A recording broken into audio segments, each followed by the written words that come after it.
What if I told you that the most repulsive creature in Lothric was once a man of faith? A right and proper cleric, only he developed a habit of devouring men. He ate so many that he bloated like a drowned pig, then softened into sludge. So they stuck him in the Cathedral of the Deep, and they made him a Lord of Cinder, not for virtue, but for might. Before the sludge, before the hunger, and before the gods were on his plate, Aldrich was a cleric. He was a man of the church, a leader of the Way of White. But while others sought grace in the light of the fire, Aldrich found a darker path to power. He discovered that by devouring others, he could take their strength and their memories into himself. He ate until his human body literally collapsed, his bones vanished, and his form turned into a massive, heavy heap of black sludge. He became the Saint of the Deep. But he wasn't called a saint because he was holy. He was called a saint because he was a vessel. He was a container for the dregs of humanity, the heavy, dark parts of the soul that no one else was willing to carry. Through his hunger, Aldrich saw something no one else did. He had a vision of a deep sea, a cold, silent age of water that would one day drown the world. To him, his hunger wasn't a sin, it was a way to survive. He was building his weight so that when the world finally went quiet, he would be the one to inherit the silence. But before we continue, I just wanted to share with you guys that we are so close to hit 50 subscribers, so if you consider subscribing to the channel, that would be really appreciated.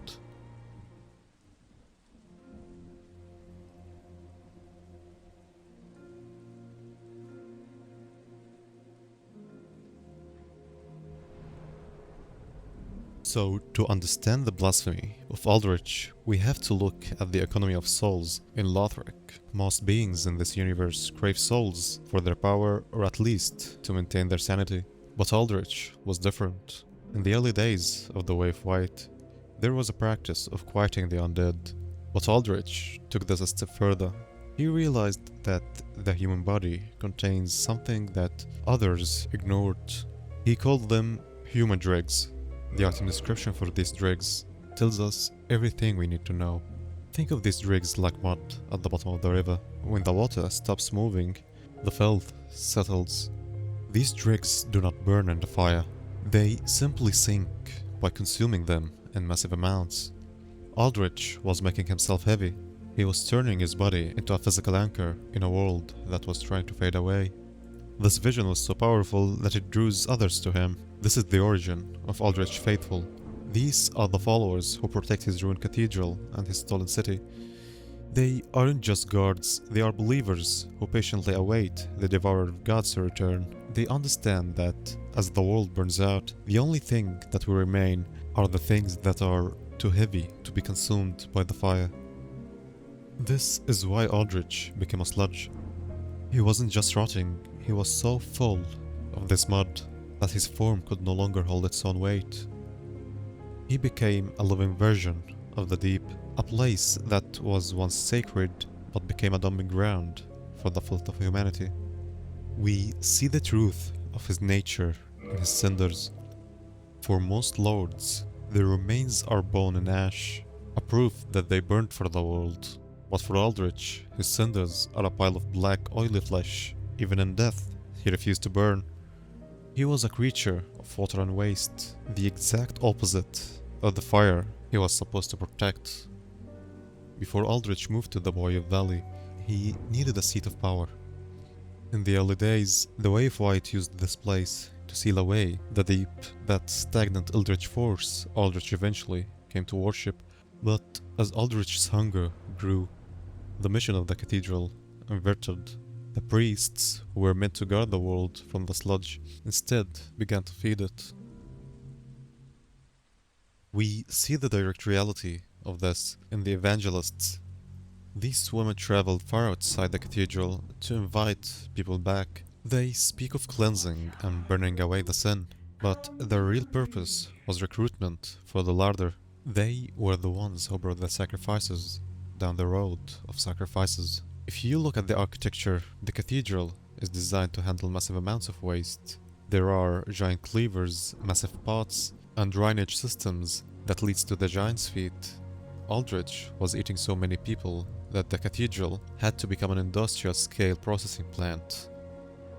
While Aldrich was bloating in his cathedral, another power was rising in the frozen city of Irithel. Sulyvahn, a sorcerer born in the Painted World, had clawed his way to the title of pontiff.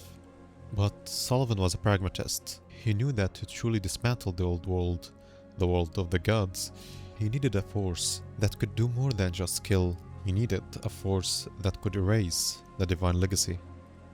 This is where the interests of the pontiff and the saint aligned. Sulyvahn didn't see Aldrich as a monster to be contained. He saw him as a biological weapon. The relationship between Irithel and the Cathedral of the Deep is often misunderstood. It wasn't a war, it was a merger. Sulyvahn provided the protection and the political cover, while Aldrich provided the end state, the eventual drowning of the world that would sweep away the old order. To seal this pact, Sulyvahn offered Aldrich the ultimate prize. High above the city, in the ancient halls of Anolondo, the last remnants of the old reality remained. Gwendolyn, the Dark Sun, was sickly and frail. He was the final pillar of the Age of Gods, maintaining the illusion of the sun and the dignity of the city. Sulyvahn didn't just overthrow Gwendolyn, he delivered him. The Dark Moon Knights were once led by my elder brother, the Dark Sun Gwendolyn. But he was stricken by illness, and leadership of the Knights fell to me. Then Sulyvahn wrongfully proclaimed himself pontiff, and took me prisoner. Oh, where could my dear brother be?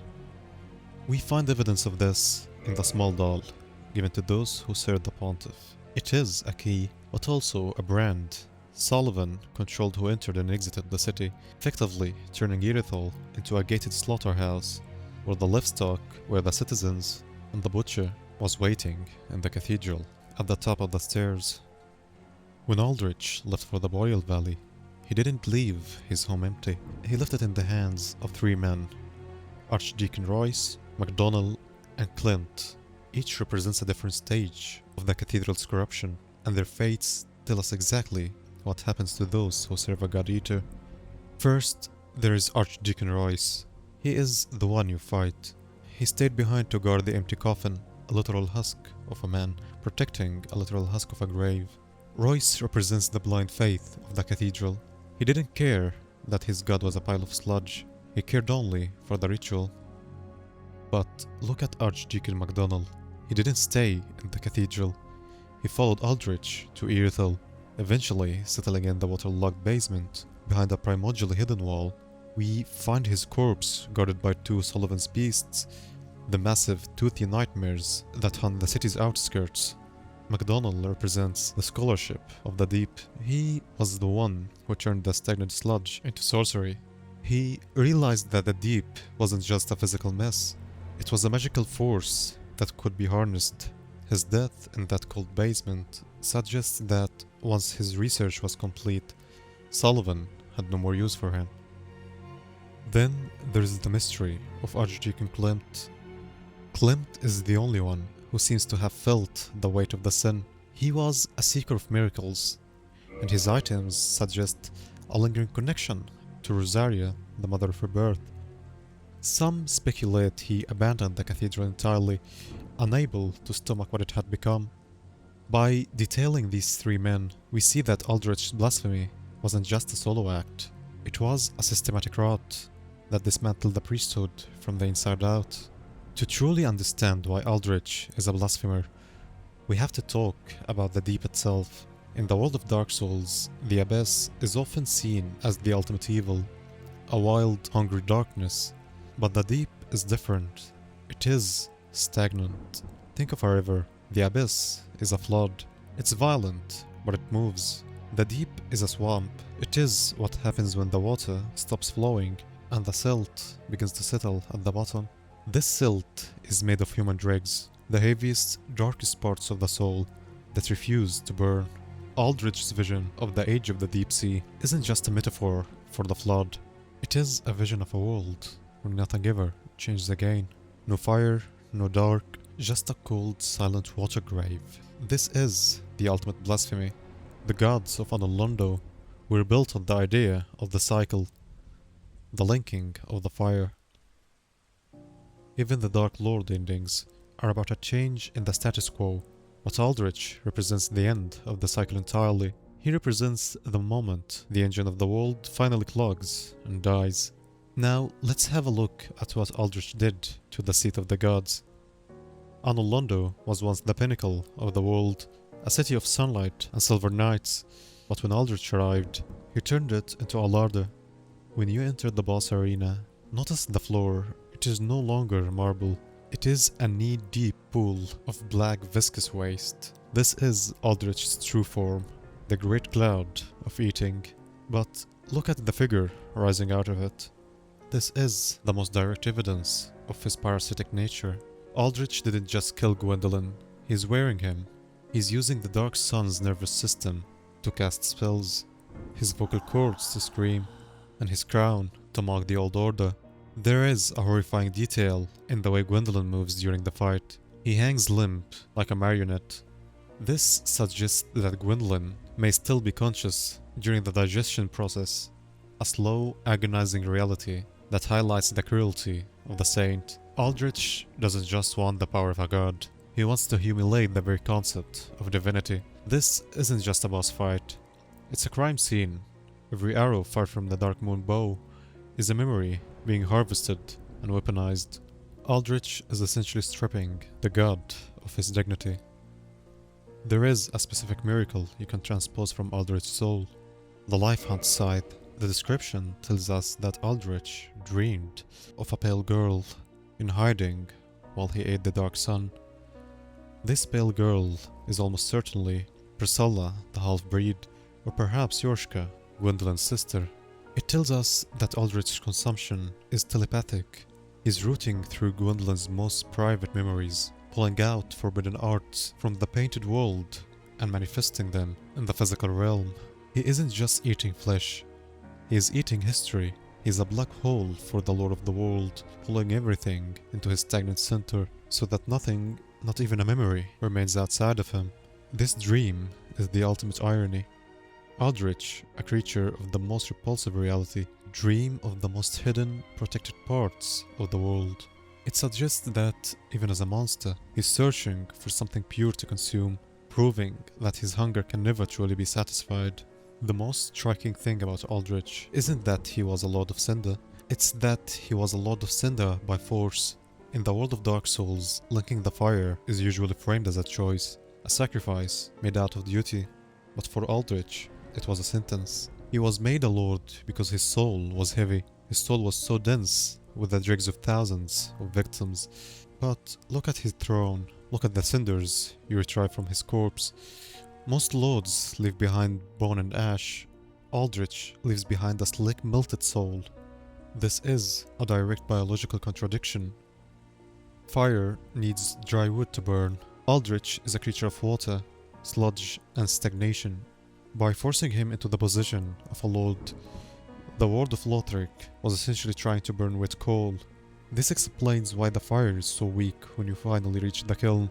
The fuel provided by the Saint of the Deep was never meant to sustain light, it was meant to drown it. In the end, Aldrich is a warning. It represents what happens when the pursuit of power loses all humanity and becomes a purely biological hunger. He started as a man who feared the dark and ended as a monster that even the dark would find repulsive. He didn't get his age of the deep sea. He didn't get to see the world drown. He died in a stolen palace, wearing a stolen face, dreaming of a girl he would never meet.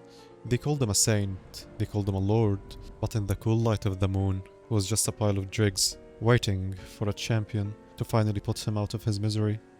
If you made it this far into the video, I want to thank you so much, and I'll see you in the next one.